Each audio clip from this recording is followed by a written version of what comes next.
নমস্কাৰ, মই doctor Chandra Kumar Das. মই হৃদৰোগ বিশেষজ্ঞ হিচাপে নৰ্থ ইষ্ট হাৰ্ট চেণ্টাৰ আৰু Apollo ইণ্টাৰনেশ্যনেল স্কুলত কৰ্মৰত অৱস্থাত আছোঁ। আজি মই ক'ব বিচাৰিম যে মানে কেনেকৈ আমি হৃদৰোগৰ বিষয়ে হওক বা ডায়েবেটিছ, হাইপাৰটেনশ্যন এইবিলাকৰ বিষয়ে আমাৰ যিখিনি যাৱতীয় তথ্য বা নলেজ কেনেকৈ আমি লাভ কৰিব পাৰিম, জানিব পাৰিম। আজিকালি সকলোৱে জানে এইটো হৈছে ইণ্টাৰনেটৰ যুগ, ডিজিটেল মিডিয়াৰ যুগ। আৰু এই গোটেই বস্তুবিলাক আমাৰ যিবিলাক ইনফৰমেশ্যন লাগে, আমি হাততে আমাৰ সকলোৰে মোবাইল থাকে।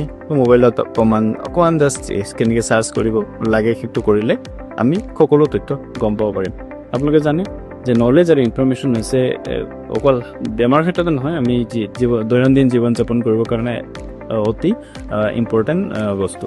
গতিকে হাৰ্ট ডিজিজৰ ক্ষেত্ৰতো বা আমাৰ যিকোনো ডিজিজৰ ক্ষেত্ৰতো আমি গুগল, ইণ্টাৰনেট আদিৰ পৰা বা ইউটিউব আদিৰ পৰা আমি তথ্য লাভ কৰি আমাৰ যিবিলাক বেমাৰ কি ধৰণে সিহঁতক মানে কণ্ট্ৰল কৰি ৰাখিব পাৰোঁ বা নিৰাময় কৰিব পাৰোঁ, তাৰ কথাটো আমি অতি গুৰুত্ব সহকাৰে লোৱা উচিত। তেনেকৈ ছাপ'জ কিছুমান ৰিস্ক ফেক্টৰ আপোনালোকে জানে, মই আগতো কিছুমান ভিডিঅ'ত কৈছোঁ যে হাৰ্ট এটেকৰ কি ৰিস্ক ফেক্টৰ হ'ব পাৰে, যেনেকৈ diabetes, hypertension, dyslipidemia, smoking, previous family history আদি হৈছে ৰিস্ক ফেক্টৰ্ছ। বহুত মানুহ আহে যে আমি কওঁ যে আপুনি ডায়েবেটিছটো কণ্ট্ৰল কৰিব লাগে, প্ৰেছাৰটো কণ্ট্ৰল কৰিব লাগে, শতাব্দীলৈকে সোধে যে কিমান কৰিব লাগিব, কেনেকৈ ৰাখিব লাগিব। সেই বস্তুবিলাক আমি যদিও কওঁ মানে সেইবিলাক পাহৰি যায় বা পিছৰ পলকত দেখা যায় যে এইটো হোৱা নাই। গতিকে মই সেইসকল ৰোগীৰ কাৰণে বা সেইসকল মানে ৰিস্ক ফেক্টৰ থকা মানুহৰ কাৰণে মই ক'ব বিচাৰিম যে আপোনালোকে ইউটিউবৰ সহায় ল'ব, গুগলৰ সহায় ল'ব বা কিছুমান আৰু মাধ্যম আছে, যেনেকৈ আজিকালি ইনষ্টাগ্ৰাম আছে, সেইবোৰৰ আপোনালোকে সহায় ল'ব পাৰে। তাত আপোনালোকে বিচাৰিলেই পাব যে ধৰক এজন হাৰ্ট ডিজিজ থকা মানুহৰ ব্লাড প্ৰেছাৰ কিমান থকা উচিত, হাৰ্ট ফেইলিয়াৰ থাকিলে ব্লাড প্ৰেছাৰ কিমান থকা উচিত, হাৰ্ট ৰেট কিমান থকা উচিত, বা কেনেকুৱা মানে উপায় অৱলম্বন কৰিলে, খাদ্যপেয় গ্ৰহণ কৰিলে আমি মানে প্ৰেছাৰ কণ্ট্ৰল কৰি ৰাখিব পাৰোঁ, চুগাৰ কণ্ট্ৰল কৰি ৰাখিব পাৰোঁ। সেই গোটেই তথ্যবিলাক আপোনালোকে পাব।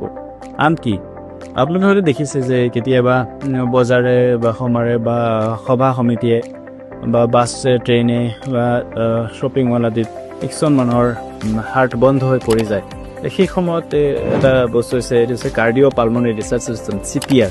সেইটো যদি আপুনি ভালকৈ জানে, সেইটো যদি কৰে, সেই মানুহজনৰ জীৱন অন্ততঃ আপুনি আৰু 15-20 মিনিট আৰু ধৰি ৰাখিব পাৰে। গতিকে সেই 15-20 মিনিট খুব ক্ৰুচিয়েল থাকে। সেইখিনি সময়ত এম্বুলেঞ্চে হওক বা ডক্টৰে হওক বা তেনেকুৱা ধৰণৰ মানে হেল্থ কেয়াৰ মানুহ আহি সেই মানুহজনৰ হয়তো জীৱন বচাই ৰাখিব পাৰে। সেই বস্তুবিলাক আপোনালোকে যদি ইউটিউবত চাৰ্চ কৰে যে what is cardiopulmonary resuscitation, how to do it, গোটেই তথ্য আপোনালোকে পাব। গতিকে মই সকলোকে ক'ম যে আপোনালোকে এই বস্তুবিলাক, যিবিলাক পজিটিভ বস্তু, আমি সদায় মোবাইলত হাতত থাকে, আমি কিবা কিবি চায়ে থাকোঁ, যিখিনি বস্তু দি আমাৰ লাভ হয় বা আমাৰ চাৰিওফালে মানুহৰ লাভ হয়, সেইখিনি বস্তু আমি তাৰ পৰা ৰেগুলাৰলি চোৱা কৰিব লাগে। আপুনি যদি এটা ভিডিঅ' চায়, তেতিয়া দেখিব তাৰ কিছুমান ইউটিউবত তেনেকুৱা ধৰণৰ ৰিলেটেড ভিডিঅ' আহি গৈছে।